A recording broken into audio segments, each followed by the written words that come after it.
everyone. How are you all? Hope you all are good. So today, students, we are going to start our third chapter of class 6, which is separation of substances. तो चीजों का separation कैसे किया जाता है, क्यों किया जाता है, that we have to study today. Okay? So let's begin our chapter. You might have seen a large number of materials such as water, sugar, salt, milk, tea, fruits, vegetables, air, etc. around you. These materials or substances are used on daily basis. बहुत common सी बात है, ये सभी चीजें आप लोग देखते हो डेली बेसिस पे, हम लोग ये सब चीजों को यूज करते हैं, है ना. चलो, in nature only a few substances are in pure form. तो अब होता क्या है बच्चों, आपके नेचर में, आपकी प्रकृति में बहुत ऐसे कम चीजें होती है जो प्योर फॉर्म में आपको मिलती है. बाकी सब इम्प्योर होती है, उनको हमें प्योर बनाना पड़ता है. ठीक है. Many edible things coming from nature are used as such without any cleaning. बहुत सी ऐसी एडिबल चीजें यानी कि जिनको हम कंज्यूम करते हैं, हमें कहाँ से मिल रही है, नेचर से मिलती है. आप उनको एज इट इज यूज कर लेते हो विदाउट क्लीनिंग. बट उसके बाद there are things which need proper cleaning. फिर भी कुछ ऐसी चीजें जिनको प्रॉपर क्लीनिंग चाहिए बिफोर यूज करने से पहले. इफ वी कंसिडर एयर, अगर आप एयर की बात करो, ये भी क्या है, मिक्सचर ऑफ डिफरेंट गैसेस. ठीक है. Water is also a mixture of various salts of different metal. Water भी क्या है, बहुत सारे अलग अलग मेटल के जो सॉल्ट है उनका एक मिक्सचर है. ठीक. It is impure. वाटर भी क्या है, इम्प्योर है. Soil is also mixture. Soil पे मिक्सचर है किसका, बहुत सारे सॉल्ट्स का, ऑर्गेनिक मैटर का, डिफरेंट केमिकल्स का, है ना. तो most of the substances are mixture. ज्यादातर चीजें क्या है, मिक्सचर है. There are many substances that contain more than one component. सब सब्सटेंसेस आर कॉल्ड मिक्सचर. तो स्टूडेंट्स, वो सभी आपने देखा है कि ज्यादातर सब्सटेंसेस आपके सराउंडिंग में ऐसे हैं जो क्या एक या एक नहीं, बहुत सारी चीजों से मिलकर बनते हैं. इन सभी चीजों को आप क्या बोलते हो, मिक्सचर. ठीक है. चल आगे बढ़ते हैं. आगे क्या लिखा है कि if you talk about the food items you get from nature, they too are impure in their form. You need to peel off a banana skin before eating. Similarly most of the vegetables have to be processed before cooking. अगर आप खाने की चीजों की बात करो तो वो भी बच्चों सब आपकी क्या है, एक तरीके से इम्प्योर है. कैसे है, अगर आप बनाना खाते हो तो उसको भी आप पहले पील करते हो तो आप खाते हो. वेजिटेबल्स की बात करी जाए तो उनको भी अच्छे से आपको प्रोसेस करना पड़ता है ना. क्या क्या उनको छीलना, साफ करना, फिर जाके आप सब पका कर खाते हो. You have to remove their skin और सेपरेट देयर स्टेम. बोल रहे ना, क्या उनकी स्किन हटानी पड़ती है, उनकी स्टेम, उनकी लीव्स को सेपरेट करना पड़ता है. ये जो भी अनवांटेड पार्ट होते हैं सब्जी, वो सब हम पहले उसको सेपरेट करते हैं, तब जाके उन्हें पका कर खाया जाता है. Then you have to cut और वॉश देम बिफोर कुकिंग. तो कट करना है, धोना है. इन पल्सेस और rice you have to remove stones और अदर अनवांटेड हस्क और शेफ पार्टिकल्स फ्रॉम देम. दाल चावल में भी क्या होता है, हम उसको पहले अच्छे से क्या करते हैं बच्चों, उसमें अगर पत्थर है या कोई भी अनवांटेड पार्टिकल्स है तो उनको पहले अच्छे से उसमें से क्या करते हैं, सेपरेट करते हैं ना. फिर उसके बाद then again you wash them. फिर उन्हें अच्छे से वॉश किया जाता है, क्लीन किया जाता है और तब जाके कुक किया जाता है. तो nothing is pure in its natural form. कुछ भी चीज नेचुरल तरीके से प्योर नहीं है. Similarly there are many instances when you need to separate one substance from another. ऐसी ही बहुत सारी ऐसी चीजें होती है जहां पे आपको एक सब्सटेंस को दूसरे सब्सटेंस से सेपरेट करना पड़ता है. ठीक है. चलो, तो अब these components of a mixture always retain their properties and can be separated from each other by various process. तो क्या होता है, इन मिक्सचर के जो भी कॉम्पोनेंट्स होता है, इनको आप जब सेपरेट करते हो तो इनकी प्रॉपर्टीज अलग हो जाती है ना. तो अब इनको कैसे सेपरेट किया जाता है, इसके बहुत सारे मेथड्स हैं, एक एक करके पढ़ते हैं. देखो, सबसे पहले पता है नीड फॉर सेपरेशन. सेपरेशन की यानी कि अलग करने की जरूरत है. देखो, sometimes you need to remove unwanted things. कुछ आपको कभी कभी ऐसा होता है, कुछ अनवांटेड यानी कि जरूरी नहीं है, हमारे किसी काम की नहीं है, उन चीजों को हमें रिमूव करना पड़ता है. जैसे कि एग्जांपल है separating tea leaves from T using strainer. चाय बनती है, चाय बनाने के बाद आप स्ट्रेनर, छन्नी यूज करते हो और उसमें से जितनी भी चाय की पत्ती है, टी लीव्स है, उनको हम सेपरेट कर लेते हैं. If you don't like chillies you remove them from your food. आप भी करते हो, खाने में अगर सब्जी में कहीं आपको मिर्ची दिख जाती है, चिलीज दिख जाती है, उसको आप एक एक करके ऐसे सेपरेट कर देते हो. आपके लिए क्या है, वो अनवांटेड है, राइट. तो separation is also done to obtain useful things such as obtaining butter by churning. तो सेपरेशन क्यों किया जाता है, किसी एक सब्सटेंस के अंदर से, जो कि एक मिक्सचर है, उस मिक्सचर में से यूजफुल चीजों को बाहर निकालने के लिए, है ना, और जो हमारे लिए क्या है, अनयूजफुल, इसको अलग करने के लिए. जैसे कि आपको बोला कि आप मिल्क को जब चर्न करते हो उसमें क्या निकालते हो, बटर निकालते हो ना. फिर separated cotton fibre from its seeds using cotton gin, that is the machine. Cotton gin एक मशीन होती है, उससे यूज करके क्या किया जाता है, कॉटन की सीड्स में से कॉटन को अलग कर लिया जाता है. ठीक है. So the process by which unwanted or harmful components of a mixture are removed to get a pure substance is called separation. क्या बोल रहा है बच्चों कि वो प्रोसेस जहाँ पे आप किसी एक मिक्सचर में से जो प्योर चीज है, जो यूजफुल चीज है, उसको सेपरेट करते हो और अनयूजफुल वेस्टफुल चीज को सेपरेट कर देते हो, इस पूरे प्रोसेस को बोला जाता है सेपरेशन। ठीक है, चल अब आपको मेथड्स बताए सेपरेशन के। ठीक है, तो डे टू डे लाइफ में हम डिफरेंट प्रोसेस और मेथड यूज करते हैं अपने फूड आइटम्स को भी क्या करने के लिए, सेपरेट करने के लिए। ठीक है, तो उसके बाद तो आपका खाना क्या बन पाता है, कंजम्पशन के लिए यूजफुल बन जाता है। तो let's learn various methods that are used. तो क्या होगा, अब हम अपने सारे मेथड्स को पढ़ते हैं जो हम लोग यूज करते हैं सेपरेशन के लिए। सबसे पहले आपको बताया threshing. When the harvesting period approaches, the crop of cereal is ready in the field. ठीक है, जब क्या होता है हार्वेस्टिंग पीरियड आता है, देखिए जब बच्चों आपके प्रॉपर जितने भी क्रॉप से अच्छे से ग्रो कर जाता है वो उनको हार्वेस्ट करके काटना होता है, तो उससे क्या किया जाता है, crop of cereals is ready in the field. आपके अच्छे से जो अनाज है, सीरियल्स है, उनके क्रॉप अच्छे से लग जाता है फील्ड में। It is first cut from its stock, सबसे पहले उसको उसके स्टॉक से कट किया जाता है। The second step required is to remove the grain from the stalk. फिर उस स्टॉक में से जो ग्रेन वाला पार्ट है उसको क्या किया जाता है, निकाला जाता है। तो threshing is the process of beating out the grain from the shaft. फिर थ्रेशिंग क्या है, जो वो शाफ्ट आपने निकाला उसमें से ग्रेन्स को क्या करना, बीट आउट करके, ऐसे ऐसे बीट आउट करके से भी आपके उसके अनाज के दाने उनको सेपरेट कर देना पूरे शाफ्ट में से, उसको बोला जाता है थ्रेशिंग। ठीक है, तो ये प्रोसेस आपका 3 तरीके से किया जाता है। क्या, one is the manual way in which labours beat the stalk on the ground to get the grains out of the stalk. पहला तरीका आपका मैनुअल तरीका है। यहाँ पे क्या होता है, लोग जो होते हैं क्या करते हैं, पूरा स्टॉक को ऐसे पकड़ते हैं और ऐसे ग्राउंड पर जमीन पे ऐसे इसको बीट करते हैं, उसमें से जितने भी ग्रेन पार्टिकल्स है वो अलग हो जाते हैं। They make a bunch of stock and beat it on the ground. The dried grains easily come out of the stock and get separated. ये मैंने आपको बताया, पूरा बंच पकड़ कर उसको बीट करते हैं, ग्रेन्स आपके बाहर आ जाते हैं। तो सेकेंड तरीका क्या बताया, getting the stock crushed by the feet of the animal bullock. क्या करा जाता है, पूरे के पूरे स्टॉक्स को जो एनिमल्स होते हैं बुलक वगैरह, उनके फीट से अच्छे से क्रश करवाया जाता है। तो इस मेथड में animals are made to trample the stalk with their feet and separate the grains from the stalk. इसमें एनिमल्स को करवाया जाता है काम कि स्टॉक को अच्छे से क्या करते हैं, क्रश कर देते हैं अपने पैरों से, और उसमें से जितना भी ग्रेन वाला पार्ट है वो अलग सेपरेट हो जाता है।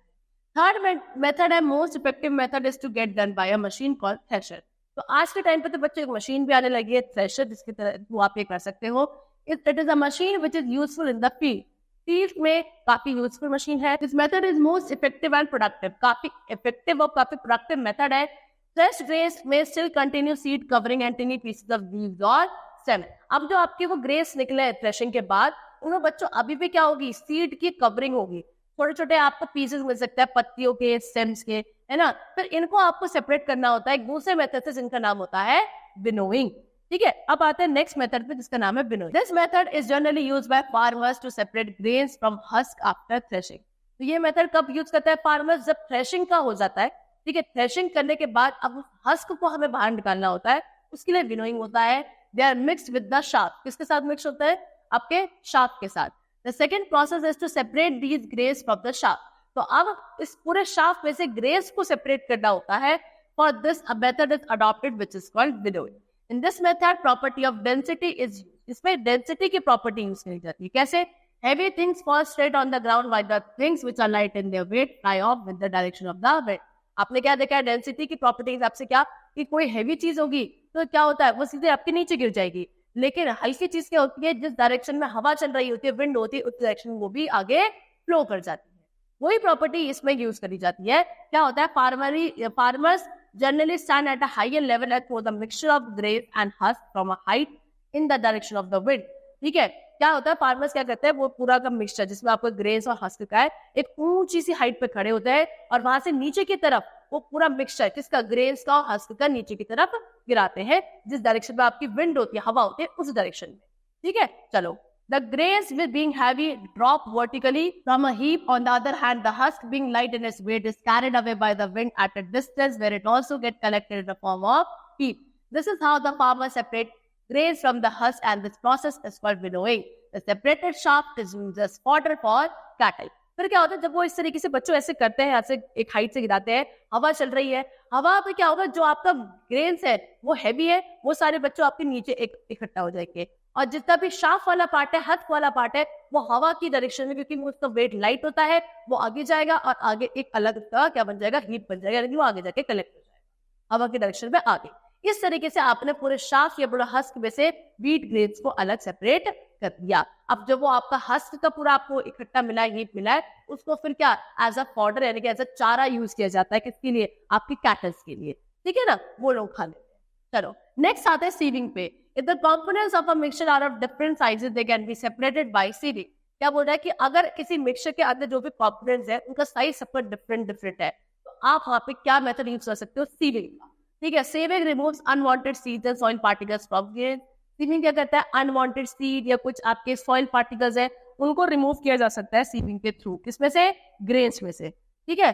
चलो, the smaller components pass through the process of pores of the सीव whereas the larger components are left behind in it। देखो इस तरीके से सीविंग करी जाती है। एक सीव होता है, छन्नी टाइप में होती है, उसमें आप इस तरीके से छानोगे तो जो आपके क्या छोटे छोटे से पार्टिकल्स होंगे वो तो सीव के पोर्स में से नीचे आ जाएंगे, और जो बड़े पार्टिकल्स वाला कंपोनेंट है वो आपके सीव में ऊपर रह जाता है, ठीक है। In this way the impurities are remove from the grains. इस तरीके से आप ग्रेन्स में से इम्प्योरिटीज को रिमूव कर सकते हो। सीव तो हम लोग घर में भी यूज करते हैं। कैसे यूज करते हैं? आपने देखा होगा घर में जब चाय बनती है, चाय पत्ती भी तो होती है जो टी लीव्स, उसको टी में से कैसे सीव किया जाता है? वो जो आपकी छन्नी होती है, सीव होती है, उसी के थ्रू तो आपके जो चाय है उसके पार्टिकल्स के छोटे होते हैं वो नीचे पास हो जाती है, और टी लीव्स के पार्टिकल्स बड़े होते हैं वो आपको ऊपर ही straight. A sieve is often used at home to separate impurities from various substances. Example, a sieve is used to separate undesirable substances like wheat bran from flour, cream from milk and pulp of fruits from bread. वही बोला है, घर में भी बहुत सारी जगह हम लोग यूज करते हैं impurities को सेपरेट करने के लिए सीव को। कैसे यूज करते हैं? जैसे आपने देखा घर में मम्मी क्या करती है, फ्लावर आटे में से वो छानती है ना, वो भी तो सीव के थ्रू छानती है, तो सारा जो आपको क्या होता है व्हीट ब्रांड चोकर जैसे आप बोलते हो वो सेपरेट हो जाता है। तो वहां पे क्या यूज कर रहे हो आप? सीव यूज कर रहे हो। तो इस तरीके से घर में आप लोग यूज करते हो, ठीक है ना। चलो नेक्स्ट आता है method hand picking. Hand picking सबसे सिंपल और सबसे ज्यादा यूज होने वाला मेथड है। बोला है simplest method of separating unwanted separated from the useful, but ठीक है ये कहने का ये it is use only to remove impurities which are present in small quantities. वो इम्प्योरिटीज जो बहुत ही छोटी क्वांटिटीज में होती है, सिर्फ उन्हीं के लिए इस मेथड को यूज किया जा सकता है। यूजुअली ये मेथड कहाँ यूज होता है बच्चों? At home. क्या करने के लिए? To remove small stone, dirt और other unwanted substances from dal, rice, meat etcetera. होता है ना दाल, चावल, गेहूं, सब में अगर छोटी बहुत इम्प्योरिटीज है तो घर में इस मेथड को यूज किया जाता है hand picking. It is used to remove the impurities which are different in color, shape and size so that it can be picked up manually। क्या ऐसी इम्प्योरिटी जो कलर, शेप, साइज में बिल्कुल different होती है उनको रिमूव करने के लिए मेथड यूज किया जाता है बाय मैनुअली, यानी कि आसानी से हाथ से उठा के आप सेपरेट कर सकते हो। When impurities are at a large scale, this method is then not possible as it requires a lot of time and concentration। लेकिन अगर इम्प्योरिटीज बहुत ज्यादा आपको सेपरेट करनी है तो ये वाला मेथड काम नहीं करेगा, क्योंकि इसमें क्या चाहिए बच्चों? टाइम ज्यादा लग जाएगा, ठीक है, और कॉन्सेंट्रेशन भी चाहिए, तो ये काम नहीं करेगा, ठीक है। चलो नेक्स्ट मेथड पे आते हैं फिल्ट्रेशन। अब फिल्ट्रेशन क्या है? This process is used for separating suspended impurities from a liquid by passing the mixture through a filtering device is called filtration. क्या बोल रहा है कि ये प्रोसेस कहाँ यूज किया जाता है? अगर कुछ क्या आपके लिक्विड में कुछ इम्प्योरिटीज सस्पेंडेड है तो उसको फिल्टर करना is known as filtration method. इसमें क्या होता है? Filters are medium of separation. Separation के मीडियम क्या है? Filters. The thickness of the holes of the filter depends upon the thickness of the solid matter to be filtered, ठीक है ना। फिल्टर के में जो छोटे छोटे से होल्स है वो कितने थिक होंगे डिपेंड करेगा कि आपको जो इम्प्योरिटीज उसमें से सेपरेट करनी है वो कितनी थिक है। एग्जाम्पल जैसे बोला tea leaves can be filtered through a sieve but mud can not be filtered through it. क्या बोल रहा है कि आपकी जो चाय की पत्तियां होती है वो तो आप सीव के थ्रू फिल्टर कर लेते हो, लेकिन क्या आप मिट्टी को, मड को कर सकते हो? नहीं कर सकते। As mud particles being minute will pass through the holes of the sieve. क्योंकि मड के जो पार्टिकल्स होते हैं वो बहुत ज्यादा छोटे होते हैं, तो वो जो पोर्स है सीव में उसके थ्रू वो पास हो जाएंगे। Mud can be filtered through a thin muslin cloth और a filter paper which will not allow these minute mud particles to pass through it. तो मड को कैसे फिल्टर किया जा सकता है? एक क्लॉथ आता है बहुत ही पतला सा, मसलिन क्लॉथ बोलते हैं, या फिर आप फिल्टर पेपर यूज कर सकते हो, उसमें आपके मड के छोटे छोटे से पार्टिकल्स आगे पास नहीं होंगे, ठीक है। This method of filtration is also used to get pure drinking water in our home and in water processing and cleaning centre. इस मेथड को बच्चों क्या आपको प्योर ड्रिंकिंग वाटर जो आप लोग अपने घर में पीते हो, ठीक है, या जो एयर वाटर प्रोसेसिंग करी जाती है, ठीक है, कहाँ पे? क्लीनिंग सेंटर्स वगैरह पे, वहां पे आपका ये मेथड काफी कॉमनली यूज किया जाता है, ठीक है। Now we come to next which is magnetic separation. You know that certain materials get attracted towards a magnet. ठीक है, this property of attraction towards magnet is useful in separation. This method is used to separate magnetic component of a mixture from non-magnetic component. आपने देखा कुछ ऐसी चीजें होती है जो मैग्नेटिक होती है, यानी कि मैग्नेट की तरफ अट्रैक्ट हो जाती है, बस इसको आप सेपरेशन के लिए यूज कर सकते हो। एक ऐसा मिक्सचर है जहाँ पे कुछ आपके कंपोनेंट्स मैग्नेटिक है, कुछ नॉन मैग्नेटिक है, तो आप मैग्नेट के जरिए यूज करोगे तो क्या होगा, मैग्नेट को आप जहां जहां ले जाओगे जितनी भी मैग्नेटिक चीजें होंगी उस मिक्सचर में वो मैग्नेट पे चिपक जाएंगी, नॉन मैग्नेटिक आपकी वहीं रह जाएगी। तो इस तरीके से आप ये मेथड यूज कर सकते हो। एग्जाम्पल बोला है, iron objects can be collected from garbage by using a powerful magnet in the scrap yard. Scrap yard यानी कि जहाँ पे सारा कूड़ा कबाड़ा पूरा भरा रहता है लार्ज क्वांटिटी में, वहां पे अगर कोई आयरन के ऑब्जेक्ट्स है, लोहे के ऑब्जेक्ट्स है, तो उनको सेपरेट किया जा सकता है एक बहुत बड़ा सा मैग्नेट यूज करके, ठीक है ना। तो the non magnetic components are left behind, जितने भी नॉन मैग्नेटिक कंपोनेंट्स होंगे वो उसमें रहेंगे क्योंकि वो मैग्नेटिक नहीं है, वो मैग्नेट पे आपने चिपकेंगे नहीं। नेक्स्ट पे come to sedimentation. Have you seen pulses being washed at your home? देखा है घर पे जब मम्मी दाल क्या करती है, वॉश करती है। When pulses are kept in a bowl of water they settle down as they are heavy. क्या होता है, जैसे आपने क्या देखा, मम्मी बाउल में दाल लिया और दाल में मम्मी ने क्या डाला, पानी डाला, तो जितनी भी पल्सेस है वो नीचे सेटल हो जाती है, ठीक है, क्योंकि वो थोड़ी हैवी होती है। However, dirt, insects and other lighter impurities either dissolve in water or float at the surface. लेकिन आपने देखा होगा जो भी इसके अंदर डर्ट है, इंसेक्ट्स वगैरह छोटे मोटे कीड़े हैं, ठीक है, या कुछ भी ऐसी इम्प्योरिटीज जो हल्की है, लाइटर है, वो या तो पानी में डिजॉल्व हो जाएंगी या ऊपर ही फ्लोट करने लगती है। ये बहुत कॉमन सी चीजें जो आपने ऑब्जर्व करी होगी। This method is used for separating an insoluble solid from a liquid. तो यही वो मेथड है जहां पे क्या आप एक इनसॉल्यूबल सॉलिड को लिक्विड में से सेपरेट कर सकते हो, ठीक है ना। सॉलिड कैसा हो, इनसॉल्यूबल है, उसको लिक्विड में से क्या करा जा सकता है, सेपरेट करा जा सकता है बाय सेडिमेंटेशन, ठीक है।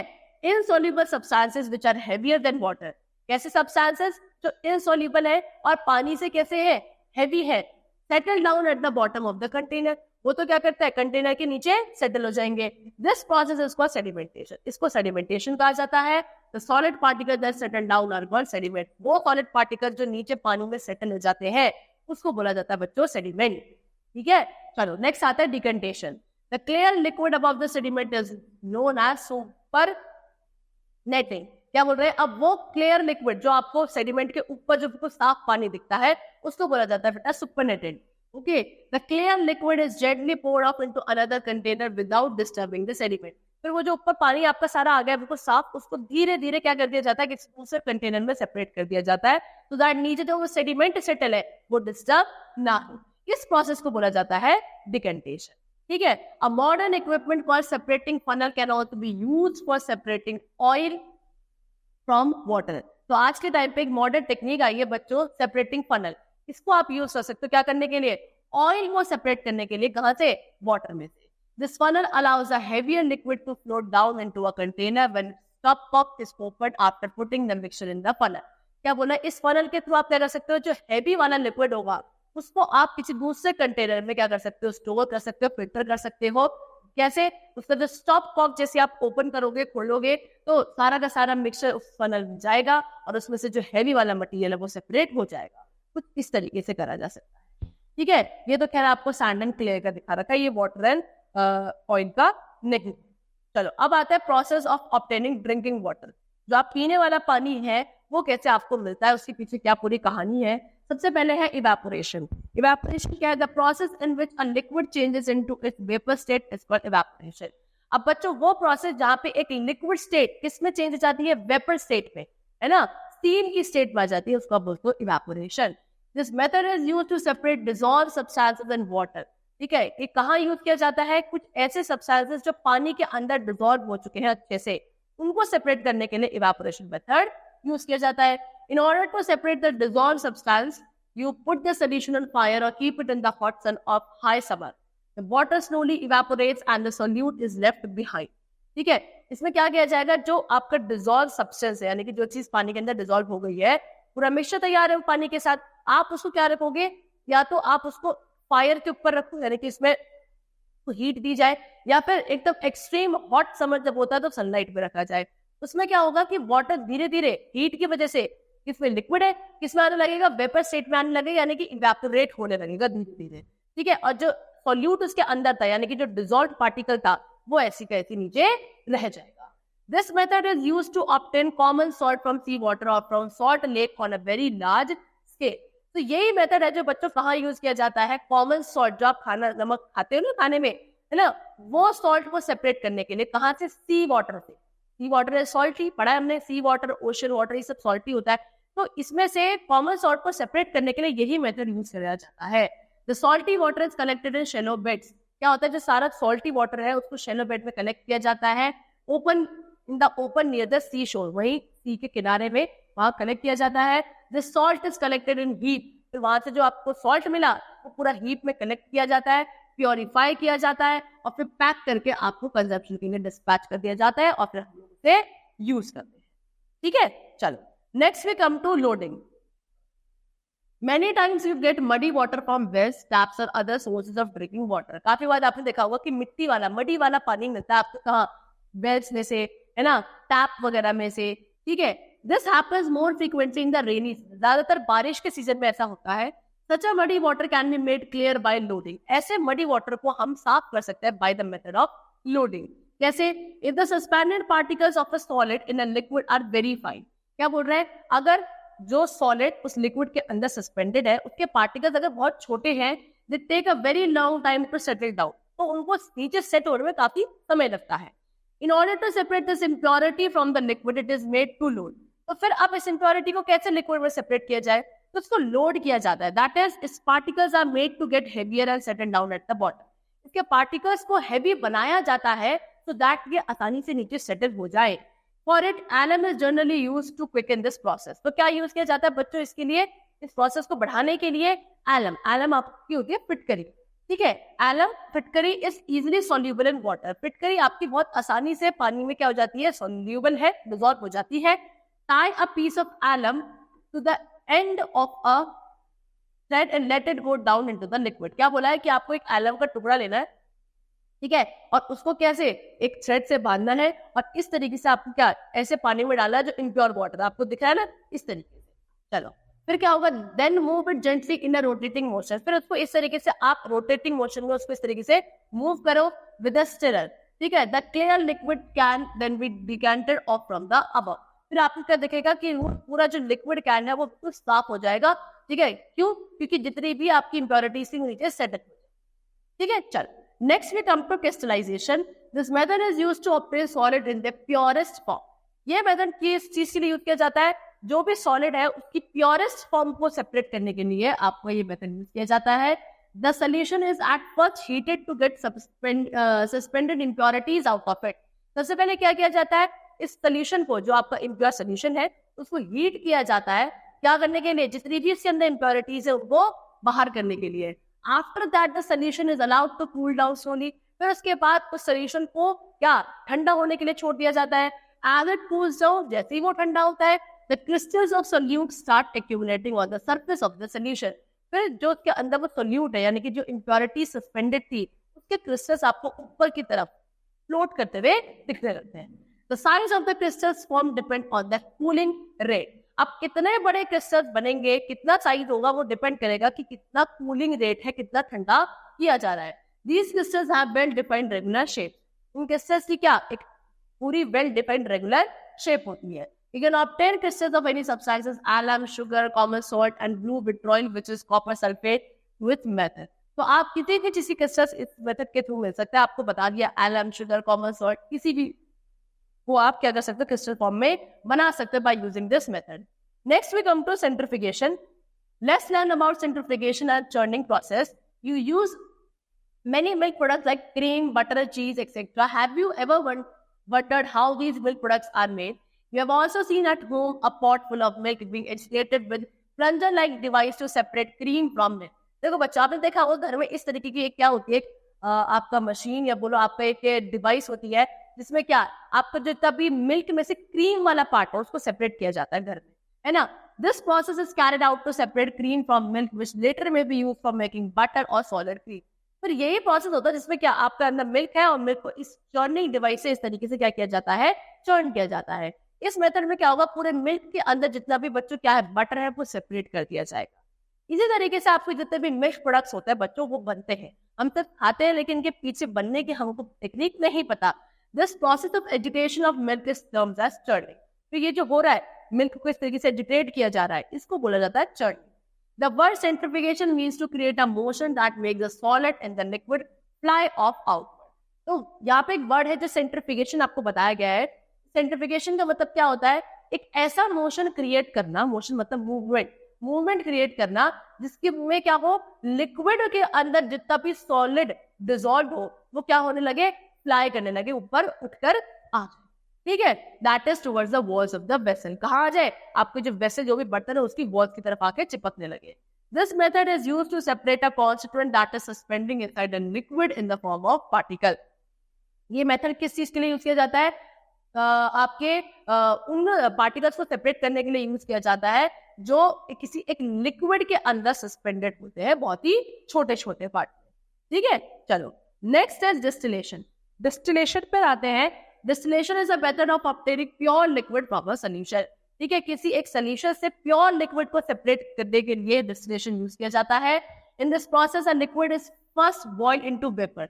सबसे पहले क्या किया जाता है? लिक्विड को वेपर स्टेट में बॉइल किया जाता है। Then this vapour is condensed to get back water. फिर इस वेपर को दोबारा से कंडेंस किया जाता है पानी की स्टेट में लाने के लिए। Obtain liquid is in the purest form. देखिए, उसके बाद जो आपको लिक्विड मिलता है वो प्योरेस्ट फॉर्म में मिलता है। Distillation involve two process. दो प्रोसेस होते हैं इसके अंदर, इवेपोरेशन, उसके बाद क्या होता है? कंडेंसेशन होता है। This method is used to obtain water and some other liquids in the purest form to be used in medicine. कहाँ यूज किया जाता है? वाटर या कुछ और क्या लिक्विड्स को प्योर फॉर्म में सेपरेट करने के लिए ये मेथड यूज किया जाता है। ठीक है, जो आपके मेडिसिन में यूज होता है। The water you drink has some minerals dissolve in it. जो पानी आप पीते हो बच्चों, उसके अंदर भी मिनरल्स डिसॉल्व होते हैं। These minerals are necessary for body health. और ये मिनरल्स हमारी बॉडी हेल्थ के लिए जरूरी होते हैं। In order to recover both salt as well as water from salt water mixture, this process is follow. तो क्या होता है? इस वाटर के साथ साथ ये सॉल्ट भी आपको मिले, क्योंकि वो जरूरी है। मिनरल्स जो आपके अंदर डिसॉल्व है आपके पानी के अंदर, उन सभी को, दोनों को एक साथ ही क्या करने के लिए, सेपरेट करने के लिए, रिकवर करने के लिए क्या करा जाता है? मेथड यूज किया जाता है। The process of distillation is also used to separate liquids that boil at different temperature. ये जो डिस्टिलेशन का प्रोसेस होता है बच्चों, ये क्या आपको लिक्विड्स को सेपरेट करने के लिए, उन लिक्विड्स को भी सेपरेट करने के लिए यूज किया जाता है जिनका बॉइलिंग या बोलो बॉइलिंग टेम्परेचर क्या है? डिफरेंट है। ऐसे लिक्विड्स को सेपरेट करने के लिए भी मेथड यूज किया जाता है। ठीक है, for example alcohol boil at 80 degree Celsius. Alcohol कितने डिग्री पे बॉइल करता है? 80 डिग्री पे।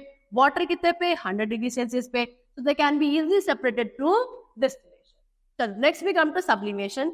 Have you ever wondered that some mothballs in the closest become smaller in size? You know that most solids when heated melt into liquid form at first and then evaporate, that is changed into the gaseous form. But there are some solids that do not behave like that.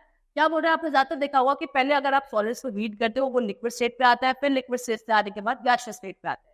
लेकिन इसके अलावा बच्चों कुछ ऐसे solids होते हैं जो ये काम नहीं करते। That means what? They change directly into gaseous form on heating.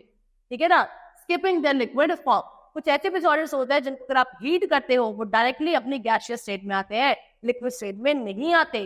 ठीक है, some common example of such substances. कुछ आपको एग्जांपल दे रखे हैं ऐसे सॉलिड्स का, जैसे कि camphor, iodine, naphthalene, ammonium chloride, that is नौशदर। In scientific language, these substances are said to sublime directly on heating. ठीक है, तो कुछ एग्जांपल्स मैंने आपको बताए जो सॉलिड्स होते हैं डायरेक्टली हीट मिलने के बाद सीधे गैसियस स्टेट में आते हैं, लिक्विड स्टेट में नहीं आते। साइंटिफिक लैंग्वेज में बोला जाए तो बच्चों ये सब्सटेंसेस सब्लाइम हो जाते हैं हीटिंग मिलने पर।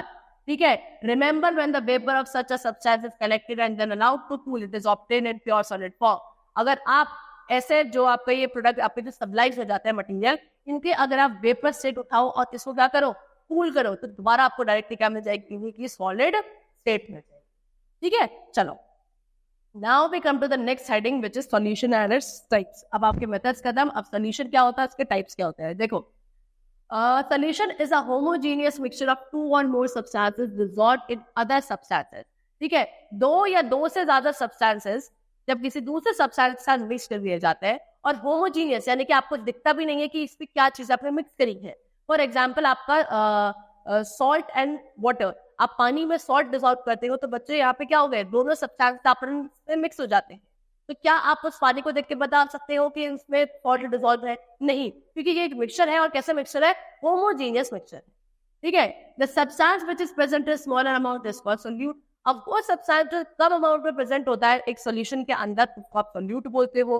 ठीक है। और the substance which present in larger amount is called solvent. और वो सब्सटेंस जो लार्जर अमाउंट में प्रेजेंट होता है उसको आप सॉल्वेंट बोलते हो। ठीक है। That is solute plus solvent क्या बनाता है? सोल्यूशन। अब सोल्यूशन आपको यहाँ पे दो टाइप के बताए हैं, एक सैचुरेटेड और एक अनसैचुरेटेड। सैचुरेटेड क्या है? When a solvent can dissolve no more of a solute at a particular temperature.